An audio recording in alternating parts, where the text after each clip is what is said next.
Bismillahirrahmanirrahim. Assalamualaikum warahmatullahi wabarakatuh.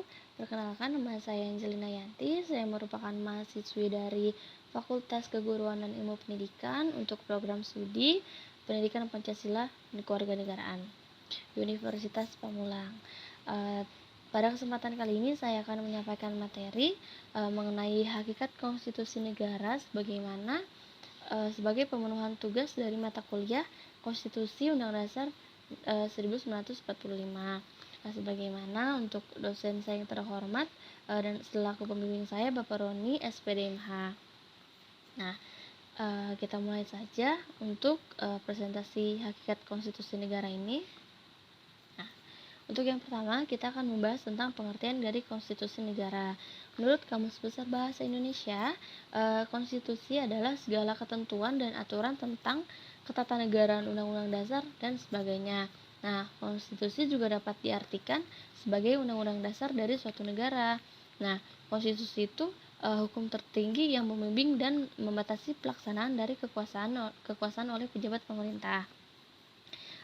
Agar jika suatu pejabat dalam menjalankan tugas dan wewenangnya selalu mengingat dan tidak semena-mena dalam menjalankan tugasnya. Istilah konstitusi sendiri itu sudah dikenal semenjak zaman Yunani Purba, tetapi masih diartikan dalam material, artinya karena belum mempunyai naskah yang tertulis. Menurut Herman Heller mengenai konstitusi adalah yang pertama, konstitusi mencerminkan kehidupan politik dalam masyarakat sebagai suatu kenyataan dan belum dalam arti hukum. Dan yang kedua adalah kehidupan politik di dalam masyarakat itu sendiri dicari unsur-unsur hukumnya. Melalui abstraksi barulah menjadi kesatuan kaidah hukum. Dan yang terakhir adalah setelah ditulis kaidah hukum itu dalam suatu naskah yang disebut Undang-Undang Dasar. Selanjutnya, ada beberapa istilah konstitusi. Ada 4. Yang pertama ada konstitusi dalam arti material, yang artinya perhatian terhadap isinya yang terdiri atas pokok yang penting dari struktur organisasi negara. Yang kedua ada konstitusi dalam arti formil, artinya adalah perhatian terhadap prosedur pembentukannya harus istimewa dibandingkan dengan pembentukan perundang-undangan yang lain. Dan yang ketiga adalah konstitusi dalam arti tertulis. Maksudnya di sini adalah konstitusi itu dinaskahkan tertentu guna memudahkan pihak-pihak untuk mengetahuinya. Dan yang terakhir adalah konstitusi dalam arti merupakan undang-undang. Apabila baik pembentukannya dan perubahannya itu melalui prosedur istimewa, dan ia juga merupakan dasar tertinggi dari perundang-undangan lainnya yang berlaku di negara itu. Selanjutnya ada bentuk dan sifat konstitusi. Untuk bentuk konstitusi itu terdiri dari 2. Yang pertama ada konstitusi tertulis dan yang kedua konstitusi tidak tertulis.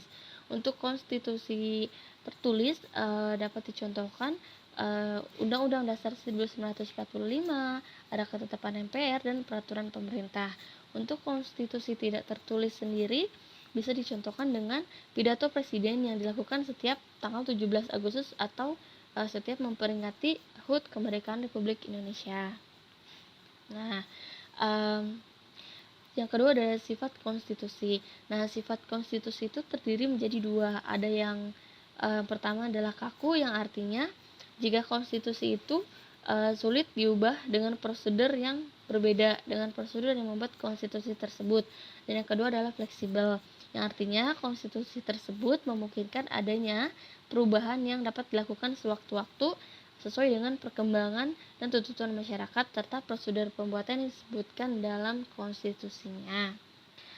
Yang selanjutnya, hampir setiap negara itu mempunyai konstitusi tertulis atau undang-undang dasar yang pada umumnya itu bertujuan untuk mengatur mengenai pembentukan dan pembagian wewenang dan cara bekerja dari berbagai lembaga ketatanegaraan serta perlindungan dari hak asasi manusia itu sendiri. Yang selanjutnya, menurut pandangan Montesquieu bahwa kekuasaan negara itu terbagi menjadi 3 dalam jenis kekuasaan yang harus dipisahkan. Ketiga kekuasaan tersebut ada lembaga legislatif, ada lembaga eksekutif, dan ada lembaga yudikatif, di mana lembaga legislatif itu terdiri dari MPR, DPR, dan DPD. Untuk MPR sendiri mempunyai tugas menetapkan dan mengubah dari Undang-Undang Dasar sendiri. Selain itu juga MPR mempunyai tugas melantik serta memberhentikan presiden. Nah, apa saja yang dapat memberhentikan presiden? Eh, Presiden dapat diberhentikan jika melakukan pelanggaran pengkhianatan negara seperti korupsi ataupun tindak pidana yang lainnya. Nah, yang kedua adalah membahas tentang tugas dari DPR. Untuk DPR sendiri itu adalah mengadakan dan mengesahkan dari undang-undang. Selain itu mengesahkan anggaran belanja dan pendapatan negara serta mengawasi jalannya pemerintah. Nah, yang selanjutnya ada dalam legislatif terdapat DPD. DPD sendiri mempunyai tugas diantaranya adalah mengajukan rancangan undang-undang kepada DPR dan ikut membahas rancangan undang-undang tersebut. Nah, lalu yang kedua ada lembaga eksekutif. Lembaga eksekutif terdiri dari presiden, wakil presiden, pejabat setingkat menteri, lembaga pemerintah non kementerian, yang dimana lembaga eksekutif bertugas menjalankan pemerintah sesuai dengan undang-undang. Nah, dalam eksekutif itu terdapat presiden, yang dimana presiden dipilih melalui pemilu yang dilakukan setiap 5 tahun sekali. Yang dimana pemilu sendiri itu dipilih oleh rakyat yang mempunyai hak untuk memilih pemimpinnya. Nah, presiden sendiri itu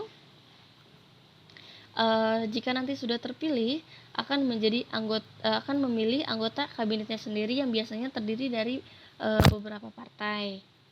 Nah, yang selanjutnya kita akan membahas tentang lembaga yudikatif. Nah, lembaga yudikatif sendiri itu terdiri dari AMA, MK, dan KY, di mana tugas MA itu untuk melaksanakan kehakiman yang paling tinggi, dan MK bertugas untuk mengurus tuntutan masyarakat atas kelayakan undang-undang, dan KY itu untuk mengawasi para hakim dan memutus suatu perkara maupun keluhan masyarakat terhadap hakim. Jadi misalnya di dalam suatu perkara hakim melakukan pelanggaran suap menyuap atau kecurangan lainnya, KY lah yang bertugas untuk mengurus hal tersebut. Nah, di sini ada perbandingan konstitusi dari beberapa negara. Di sini ada 4 negara. Yang pertama ada di Indonesia, yang kedua ada di Thailand, yang ketiga ada di Prancis, dan yang keempat ada di Afrika Selatan. Untuk di Indonesia sendiri itu konstitusi disusun oleh sebuah panitia yang terdiri dari pemimpin politik dan pakar-pakar hukum. Nah, akibatnya dari hal tersebut adalah banyak hal yang tidak diatur secara rinci. Nah, kemudian mudah terjadinya dimanipulasi oleh pemerintah itu sendiri. Yang kedua adalah di Thailand. Nah, di Thailand dan di Indonesia itu berbanding terbalik, di mana di Thailand itu rakyat berkesempatan terlibat dalam penyusunan konstitusi, dan prosesnya itu dimulai dengan pemilihan secara tidak langsung untuk memilih wakil-wakil majelis yang membuat konstitusi. Nah, di Thailand itu selama 8 bulan majelis ini menyusun rancangan konstitusi dan kemudian mengadakan dengar pendapat rakyat yang biasanya dilakukan melalui televisi dan radio untuk mengumpulkan pendapat dari rakyat. Nah, organisasi non pemerintah juga mengadakan pertemuan publik agar rakyat juga bisa ikut membahas tentang rancangan ini. Lalu yang selanjutnya ada di Prancis dan di Amerika Serikat. Nah, konstitusi ini ditulis oleh kelompok laki-laki yang berkulit putih dan memiliki tanah saja.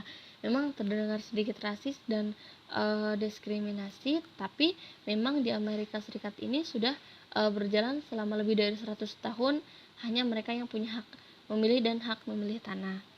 Lalu yang terakhir adalah di Amerika Serikat. Nah, proses pembuatan konstitusi di Afrika Selatan ini perlu 3 tahun.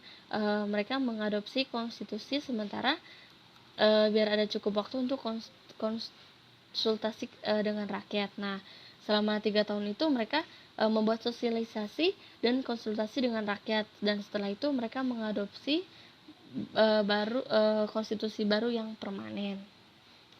Nah, yang selanjutnya ada sejarah dari perkembangan konstitusi di Indonesia.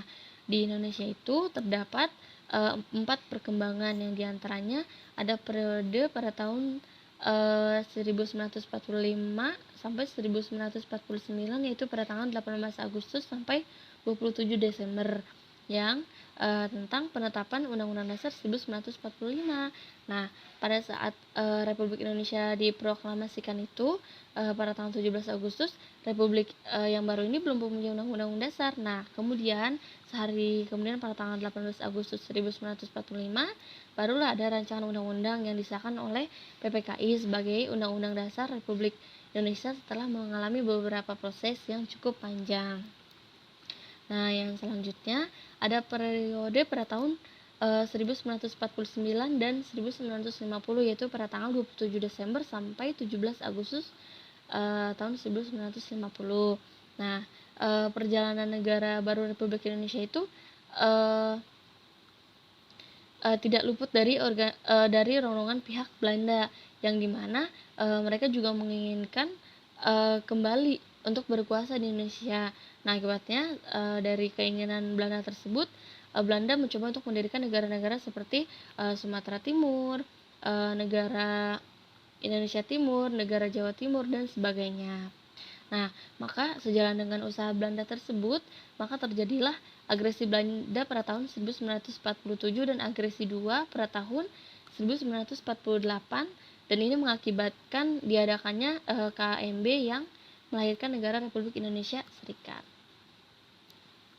Nah, dan yang selanjutnya adalah periode pada tanggal 17 Agustus 1950 sampai 5 Juli pada tahun 1959, yang dimana isinya tentang penetapan Undang-Undang Dasar sementara pada tahun 1950.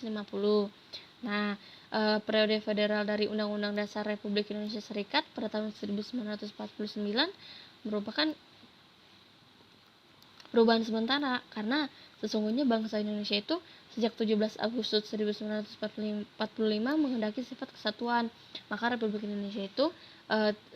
Indonesia Serikat tidak bertahan lama karena terjadinya penggabungan dengan Republik Indonesia.